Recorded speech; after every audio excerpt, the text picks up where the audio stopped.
Donald Trump is saying, if Nigeria cannot protect Christians, we are going to move in viciously, and we are going to do so to protect Christians.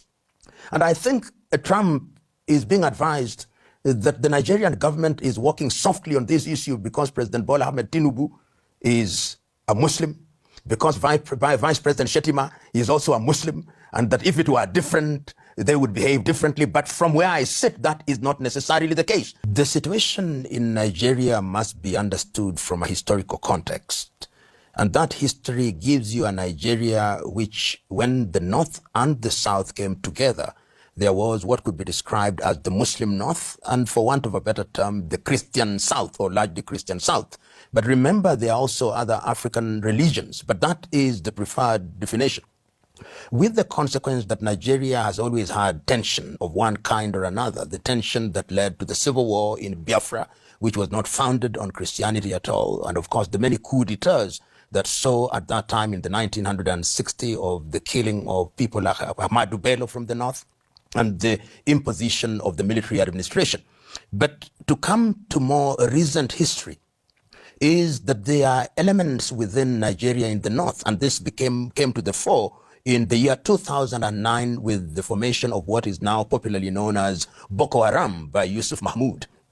When Yusuf Mahmoud formed Boko Haram at that time, there were a number of things that were defining the philosophy. And remember that the version of Islam that he propagated is Salafism.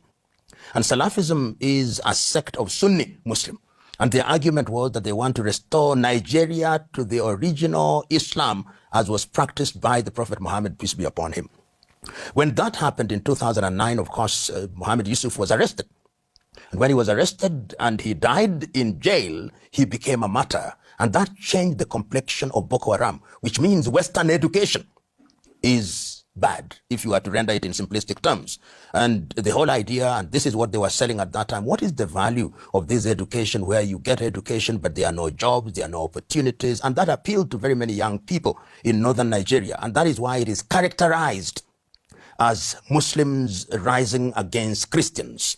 When Mahmoud Yusuf died in prison and Abubakar Shekau then became the leader of Boko Haram, there were then quite a number of splits within the Boko Haram that we knew, with allegiance being declared to Al-Qaeda in Iraq and in Syria. Meanwhile, activities then heightened and they started killing persons because of their religious affiliation. But it must also be remembered that even Muslims were killed in the process. But the declaration was that we want to Islamize not only the northern part of Nigeria, but the entire Nigeria, and introduce Sharia law. But these activities were not confined to Nigeria. It was along the Chad basin, so that Chad was affected, Niger was affected, and even Cameroon was affected. But of course, the theater of action is Nigeria. The consequence of that now has been that they have engaged in activities which have led to the death of many. You remember the bombing of the UN offices in Abuja, which led to the death of 23 people. You remember the Chibok girls, when they raided schools and picked the Chibok girls, some of whom are still in custody. And when, of course, Shekau himself died, or is said to have committed suicide because there were splits within Boko Haram, we now have a situation where we have an organization which has different factions.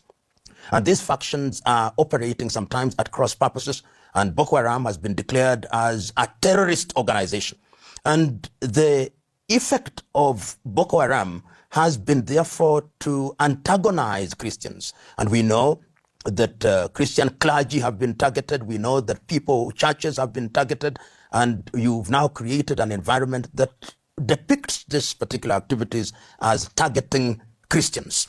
And indeed, there are Christians who have now come out and say that we are going to organize ourselves in order to resist this. But that must be contradistinguished with certain sober voices within Islam in Nigeria who say that this is a terrorist organization, should be seen as such, and we should therefore not condemn the entire Islam. But as the saying goes, bad news spreads faster than good news. So what do we have in the popular media?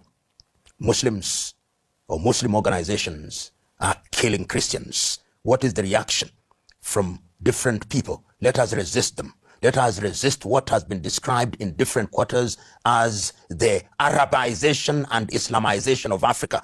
And this is the context in which we now find Nigeria being a point of reference from no lesser space than the United States of America.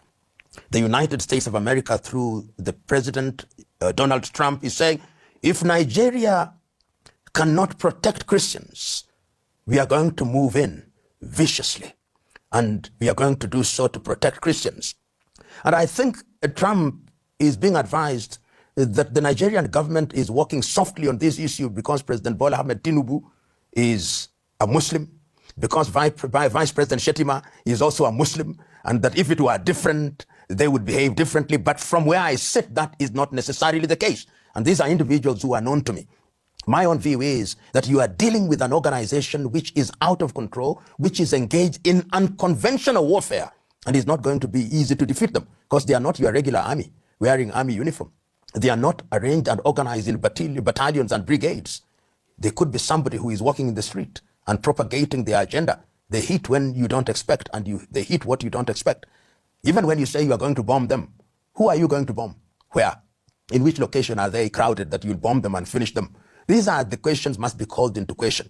And you can see and hear the reaction of President Bola Ahmed Tinubu, and by extension the Nigerian government. They reacted by saying they welcome the United States of America to help them fight Boko Haram.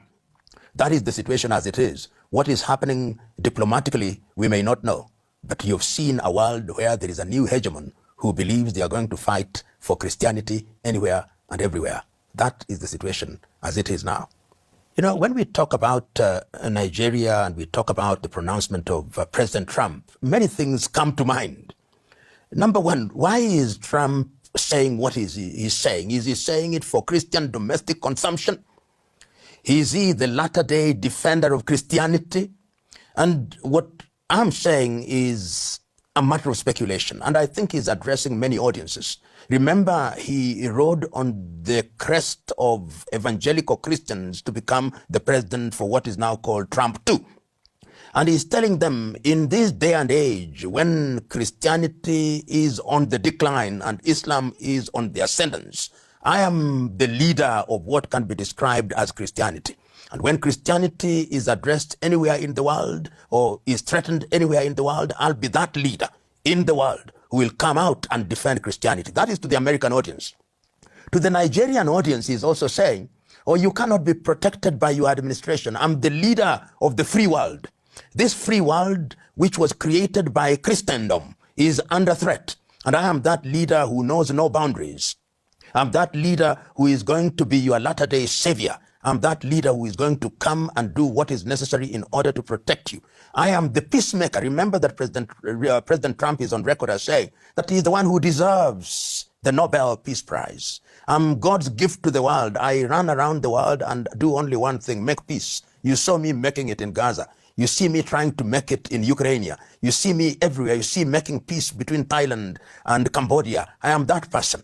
But I am doing it because of a Christian ethic. That is my interpretation of what President Trump is trying to do. The other thing that he's trying to do is to send a message to the emerging powers or other powers in the world. He's sending a message to China, sending a message to Russia, sending a message to the BRICS world.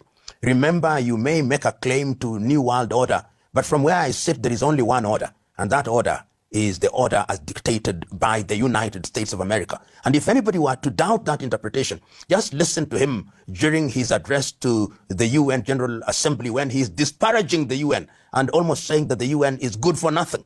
And therefore, the only people and the only country that you can rely on is the United States of America. This United States of America, which is great. This United States of America that has military prowess. This United States of America, which is an economic giant. The only one that you can rely on. So these messages are, in my view, coded, addressing different audiences and lending themselves to different interpretations. And when you do that, then you confuse your enemy and you become mysterious to your enemies, real and perceived. And in the Nigerian situation, I think that is exactly what he's doing. And remember that President Trump has deliberately renamed the Department of Defense as the Department of War. So it's very clear that you've got to wage war, however you describe it, for purposes of telling the world, if you don't play ball, we are going to crush you. And see, his use of language is going to be swift, nasty, and sweet. I mean, that is a contradiction in terms, but he uses language in that way. What we are saying is very interesting, and it can be defined by this age-old saying that one man's or one person's freedom fighter is another's terrorist. And you and me and all of us know that the international agenda has always been dictated by Western narratives. So that if you look at the media via which we talk about events, if it is events in between Russia and Ukraine, the people who articulate it for mass consumption will be the CNN, will be the BBC, will be Deutsche Welle, will be Radio France or France, the French media, will be Fox, and all those media, will be Al Jazeera, which will also be influenced by the West. And that is what mass consumption is all about. And it is the West, and particularly the United States, that has taken the burden, in their view, of defining who is who. So if you don't do what is in the best interest of the United States of America, you don't do that which is in the best interest of Western Europe as led by the United States of America, then you are a dictator. You are a dictator because you are not doing their bidding. So Russia can say that you told us we are not moving 1 inch more to the east. And when they want to protect that with boots on the ground, you are a dictator. And that is not to be compared with what happened in the 1960s when the Russians, at the invitation of the Fidel Castro government, invited the Russians, and the Americans said, you cannot have Russian military hardware 90 kilometers away from the American shoreline. So it is the bullies always have their way, and they tell you what is right and what is wrong. That is the position in which we are. You and me have recently seen, those of us who are listening to this, who have seen what is happening in the United States of America, that there were riots or demonstrations throughout the United States of America in which Americans came out and says, no kings. And what were they saying? That their president appears to be governing through fiat, executive fiat. He's fighting everybody on site. He's fighting universities. He's fighting the military. He's fighting everybody on site. But yet, in popular media, even media that is not ordinarily pro-Trump, like CNN, are reluctant to label him a dictator.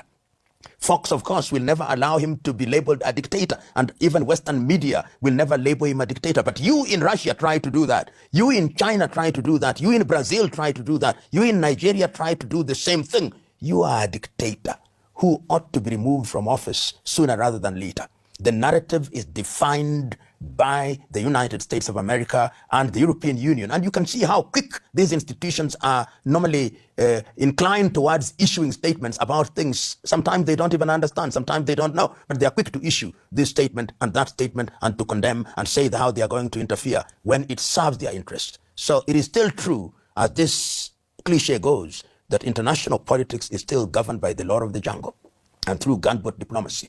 And that is what is happening. The weak are dominated. The strong dominate and define the agenda.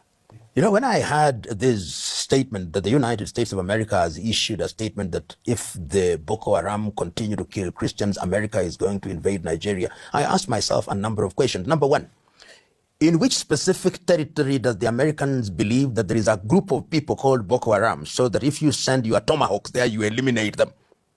Number two, have they consulted the government of the Federal Republic of Nigeria and agreed with them that we need assistance in terms of intelligence and that therefore this will be a coordinated strike? Number three, have you understood what Boko Haram is all about? And have you understood the history of Boko Haram and that this is an ideology? And I asked myself a foundational question. Have the Americans not learned that, as they were told by the Afghans several years ago, that you have the watch, but we have the time? Have they not learned from Vietnam that you can never defeat these people who are ideologically inclined? So, unfortunately, if the United States of America were to use any military means in the hope of neutralizing Boko Haram, they'll be shocked, because there is not a group of people sitting somewhere who are waiting to be bombed called Boko Haram. Boko Haram, I believe, are individuals who are embedded in families. It is an ideology. It will metastasize like cancer. So it is something that I believe ought to be rethought. And I hope that the government of the United States of America will do that which is good and right, to consult with the administration of the Federal Republic of Nigeria and ask them if they need assistance. And if they need assistance, the kind of assistance that they need, if they need intelligence, let them be the ones that define what kind of intelligence. Otherwise, this nuclear approach to killing a mosquito or killing a tortoise, as it were, is one that will be met with utter defeat and utter regret. And if there was any doubt, see what has happened to Libya. If there was any doubt, see what happened to Syria.